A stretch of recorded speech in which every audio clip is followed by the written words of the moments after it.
తీతుకు వ్రాసిన పత్రిక 3వ అధ్యాయము.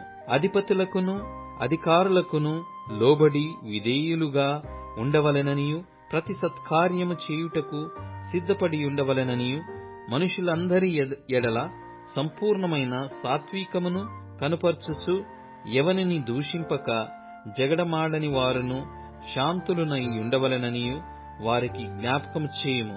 ఎందుకనగా మనము కూడా మునుపు అవివేకులమును అవిధేయులమును మోసపోయిన వారమును, నానా విధములైన దురాశలకును భోగములకును దాసులమై ఉండి, దుష్టత్వమునందును అసూయయందును కాలము గడుపుచు అసహ్యులమై ఒకరినొకడు ద్వేషించుచు ఉంటిమి గాని, మన రక్షకుడైన దేవుని యొక్క దయయు మానవుల ఎడల ఆయనకున్న ప్రేమయు ప్రత్యక్షమైనప్పుడు, మనము నీతిని అనుసరించి చేసిన క్రియల మూలముగా గాక, తన కనికరము చొప్పునని పునర్జన్మ సంబంధమైన స్నానము ద్వారాను, పరిశుద్ధాత్మ మనకు నూతన స్వభావము కలుగజేయుట ద్వారాను మనలను రక్షించెను. మనమాయన కృప వలన నీతిమంతులమని తీర్చబడి, నిత్య జీవమును గూర్చిన నిరీక్షణను బట్టి దానికి వారసులమగుటకై ఆ పరిశుద్ధాత్మను మన రక్షకుడైన యేసు క్రీస్తు ద్వారా ఆయన మన మీద సమృద్ధిగా కుమ్మరించెను. ఈ మాట నమ్మదగినది గనుక, దేవుని యందు విశ్వాసముంచిన వాడు సత్క్రియలను శ్రద్ధగా చేయుటయందు మనస్సుంచునట్లు ఈ సంగతులను గూర్చి దృఢముగా చెప్పుచుండవలెనని కోరుచున్నాను.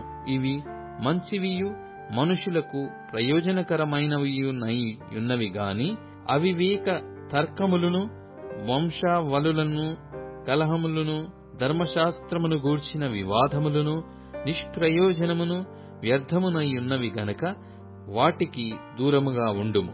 మతభేదములు కలిగించు మనుష్యునికి 1-2 మారులు బుద్ధి చెప్పిన తరువాత వానిని విసర్జించుము. అట్టివాడు మార్గము తప్పి తనకు తానే శిక్ష విధించుకొనినవాడై పాపము చేయుచున్నాడని నీవెరుగుదువు. నికొపొలిలో శీతాకాలము గడపవలెనని నేను నిర్ణయించుకొన్నాను గనక, నేను అర్తెమానైనను తుకికునైనను నీ యొద్దకు పంపినప్పుడు అక్కడికి నా యొద్దకు వచ్చుటకై ప్రయత్నము చేయుము. ధర్మశాస్త్ర వేది అయిన జేనాను అపొల్లోనును శీఘ్రముగా సాగనంపుము. వారికేమీయు తక్కువ లేకుండా చూడుము. మనవారును నిష్ఫలులు కాకుండు నిమిత్తము అవసరమును బట్టి సమయోచితముగా సత్క్రియలను శ్రద్ధగా చేయుటకు నేర్చుకొనవలెను. నా యొద్ద ఉన్నవారందరూ నీకు వందనములు చెప్పుచున్నారు.